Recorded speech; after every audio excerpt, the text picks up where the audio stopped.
Breaking news, GG Poker has signed Michael the Grinder Mizrachi to their ambassador team. Mizrachi was unavailable for comment as Las Vegas strip clubs are open 24/7. In Las Vegas, sometimes you're the grinder and sometimes you're the grindee. Next up, a straight flush over straight flush in Montreal leaves a table full of players $1.6 million richer. Must be nice, guys. Can you think of a luckier table of players than this? Oh yeah, I can. But look how exciting it was to win 1.6 million Canadian dollars.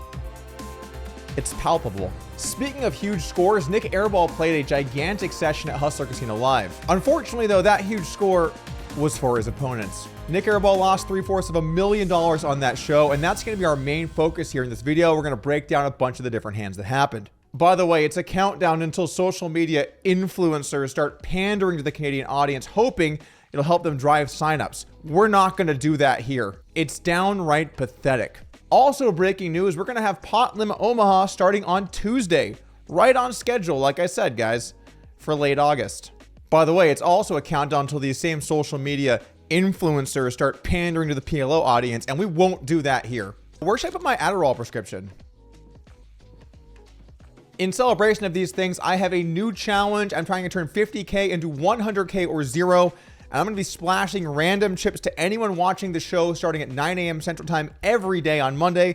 So tune in for some free chips. And last up, we had a bit of a temperamental blow up on Hustler Casino Live. If you might have seen this, between Mariano and Nikki P. You're not right. We just played a 60K pot. What are you talking about? All right, brother. The hand was 4 minutes. Surely you're not being a joker, right? You're a joker? How about this? I can play poker with you every day and I'll destroy you. Okay, dude. Damn, what an exciting episode of The Real Housewives of Gardena. We are mainly going to break down Nick Airball's gigantic loss at Hustler Casino Live, but before we do that, let's touch up on some of these other stories. To run through the hand quickly that started this, we see Nikki P looking down at pocket aces with a lot of action in front and 5-betting it, getting a call only from Mariano.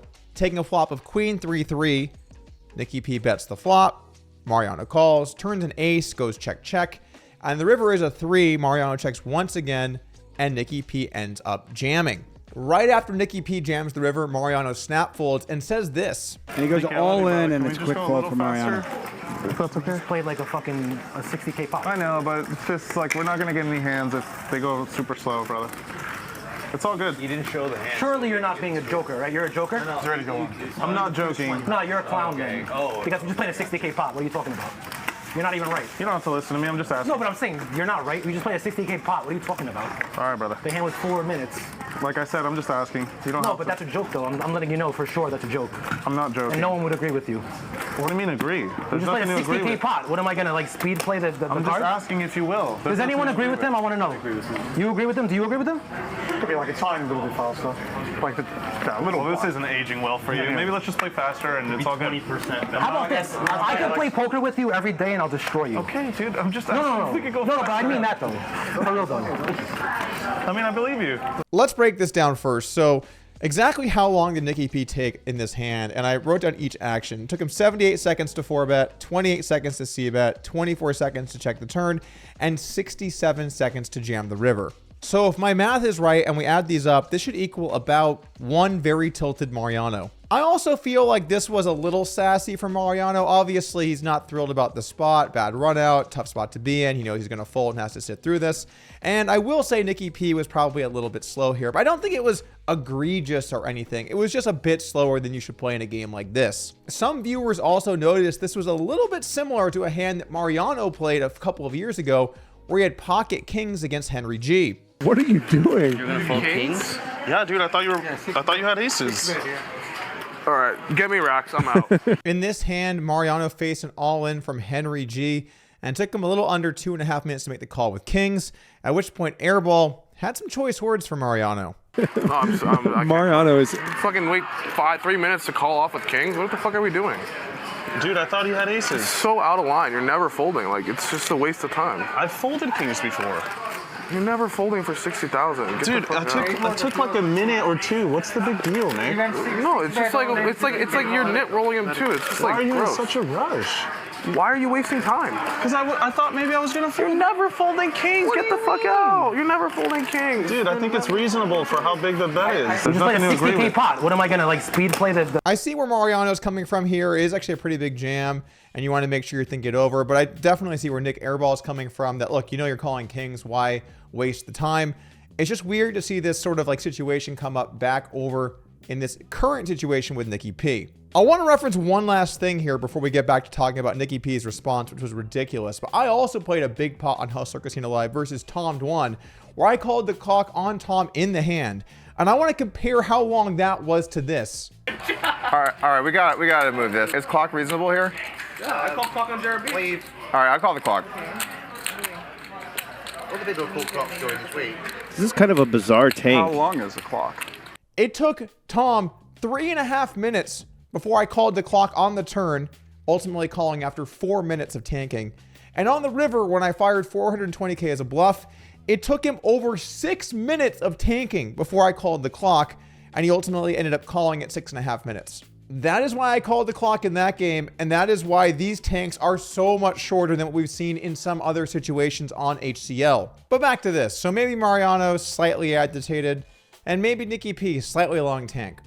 But what happens next was totally ridiculous. and I'll destroy him in poker any day he wants to play. No, seriously, heads up, especially heads up, because then he actually has to play poker. Like it's not versus like business guys that don't know how to play poker. Well, you know? then all Like, the more reason to go faster, right? then I'll just wipe the floor with him. I mean, if you're gonna destroy me, let's just speed that up then, right? The faster you play, the more money you make. We know the game's here for you, you know? Otherwise, you wouldn't have any money. Oh no, Mariano's gonna be like, he can't come in my fish pond no more. Nice one, man. What kind of loser comeback is saying, oh, I'll destroy you in poker? Oh, God damn it. Relax, I'll play 20 seconds faster in the next 60K pot I play, okay, brother? I'll keep it 30 seconds less than the next 60K pot I play on the average American salary. I'll speed it up for you next time. Sounds good, thank you. Yeah, anything for you, brother. You're a nice guy. No, I'm a real nice guy, but I'm a savage. Very friendly. Here's a little tip from Doug. The only time you should ever tell people you're a savage is if your first name is Matt. All in all, I feel like Nikki P dialed this thing up much higher than it had to go, but I'll admit, it was entertaining. Speaking of entertaining, my 50K double or nothing challenge begins Monday at 9 a.m. Central Time. I have to turn it into 100,000 or zero, and I will stream every single day at 9 a.m. and I'll splash random chips to anyone that's watching, regardless of what code you signed up with. All you have to do is enter your name in the chat during the giveaway period. We'll spin a wheel for how much is given away, and then you can be a winner. I'll stream every day at 9 a.m. Central Time, so it might be 1 or 2 hours some days, could be 10 or 12 hours other days, who knows, but I will stream every day until I'm at 100K or I'm busto. Moving on to our feature story today, Nick Airball lost $750,000 at the table in just one session at Hustler Casino Live. This thing just went down, and let's take a look at some of the biggest hands. The very first hand Nick Airball plays, it is the Jack 4 offsuit, otherwise known as the Robbie, and he raises it up and goes 3 streets, including jamming the river against VC Sam. This three-way flop was a light float from VC Sam, who called flop and turn with just king high and rivered the king for 2 pair, and ultimately did find the correct call versus an all-in jam on the river from Airball. An impressive call down to say the least with such a weak holding. You know it's going to be a bad day when you lose an all-in pot right at the start of the show, and that's the peak of your session. On the right side, at least he's looking good doing it. Our next hand is a pre-flop battle. We have a cooler situation with Nick Airball on ace king and Peter on the pocket kings. I hate to be the one to say this, but it's only a matter of time until someone brings it up. And this was a pretty not cool long tank from Peter with pocket kings facing this all in. I mean, you know you're going to call. I really feel like it should have been more like a 1.5 to 2 seconds type deal instead of the 2.5 seconds that it took him. You're gonna fold kings? All right, get me racks. I'm out. No, I'm sorry. We have an all-in pre-flop, and Nick Airball needs an ace or another big pot is going his opponent's way. Airball's got the king of spades. And he wins this one. After a relatively uneventful few hours, the action gets heated in the last hour and a half of the show, with once again Nick Airball looking down at Big Slick. This time, he's up against pocket queens for Jellyfish. Wait, stop the hand. What kind of name is Jellyfish? We've always known HCL is full of fish and whales, but now it's legitimately turning into an aquarium. Where are we getting these names? I mean, are we just looking around at random objects and saying we are them? I love lamp. Do you really love the lamp, or are you just saying it because you saw it? I love lamp. I love lamp. This hand is crazy. We have the Nick game going on, but those stakes compared to the stakes at play are much smaller. We see a three-way hand developing between some strong hands, and then Turbo making a move with ace-5 offsuit, re-raising to $45,000. And then Jellyfish going all in over the top for 215K. And now the action back to Airball, and these spots are really, really tricky. It reminds me a little bit of a hand in the Lodge where I had kings and PLO Alex had queens, Andrew Nemi had aces, where I might want to get it all in versus Andrew with my kings, but the fact there's another player behind me that's quite deep makes it so that if you go all in, not only do you have to be ahead of the players that are currently pot committed, but then you also risk $500,000 against Turbo. I mean, if Turbo has aces or kings here, you might lose a $1.2 million pot.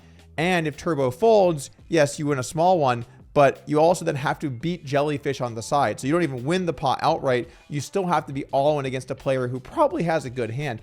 This is a very, very, very, very difficult situation for Nick Airball with ace king. But you got to admit, Nick Airball has balls. All in. So yeah, Airball is going to go with this. Fucking best acting job I've seen in my fucking life. Rips it in. Fold. I had ace. And Turbo's going to have to fold ace 5. No prayer.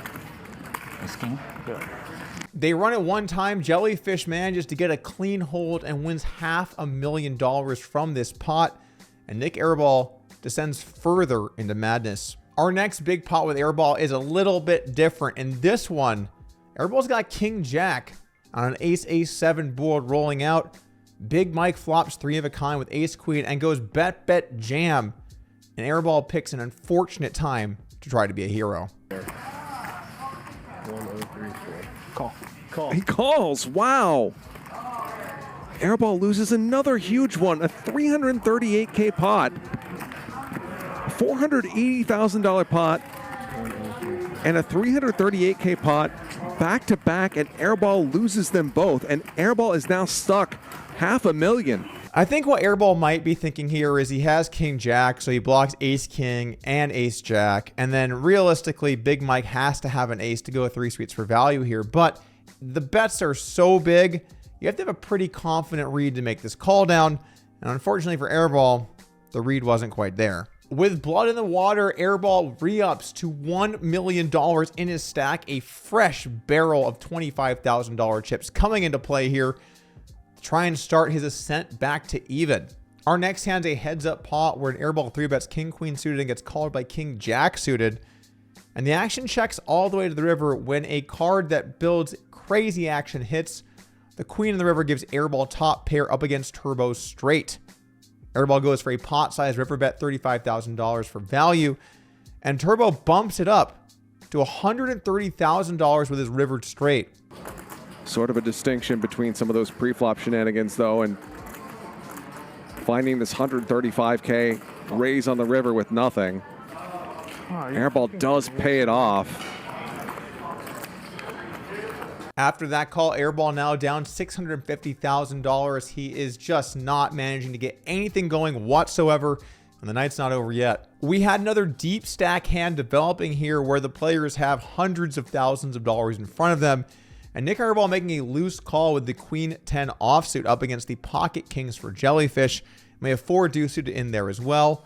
Queen Jack 5 comes out, so Jellyfish flops an overpair up against Airball's top pair, and a masterful flop check from Jellyfish leads an open path for Airball to bet his top pair.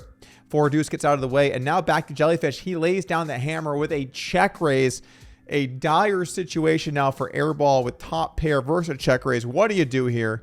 And ultimately, he does make the call. Jellyfish barrels the turn, and Airball lets it go. No more damage to be done here, and we see the carnage continue to pile on Nick Airball. Our next big hand, we take a 5-way flop where we see the board come out 9-6 deuce rainbow. Airball with an open ender to the nuts on both sides. But most of the players have nothing here except for Big Mike on the pair and backdoor flush draw. Big Mike decides to take a shot at this pot, betting $5,000, and Airball raises up to $25,000 to go here with the stone cold nuts. Sometimes when it rains, it pours. But here we finally have an opportunity for Nick Airball to make all of his... Oh, no, he won't. That's a flush. Airball now 3x pot jams it right into that backdoor rivered flush for Big Mike, who gets to make a pretty easy call here with his flush and win a gigantic pot. What a time for the 3 of spades. Big Mike having American money hurled at him faster than Canadians are going to have later this week. And by the way, if Canadians want to play, don't forget to use my name. You can check the pinned comment for more information. Airball did manage to win a pretty big pot at the end of the session where Turbo is making a move with a double gutter and Airball rivered top 2. You know you're running bad when you finally hit it and your opponent bricks and they decide it's time to give it up. But that concludes the session with Airball losing over $750,000. A brutal session for Nick Airball, but there is some good news for our friend. We're going to have a high stakes lodge poker stream coming up in about a week and a half or so. So Airball's going to have a chance to win a lot of it back by playing on Poker at the Lodge. That's it for me, everyone, and I will see you for our next challenge, Double or Nothing Wheel of Destiny. I'll see you at 9 a.m. Central Time on Monday.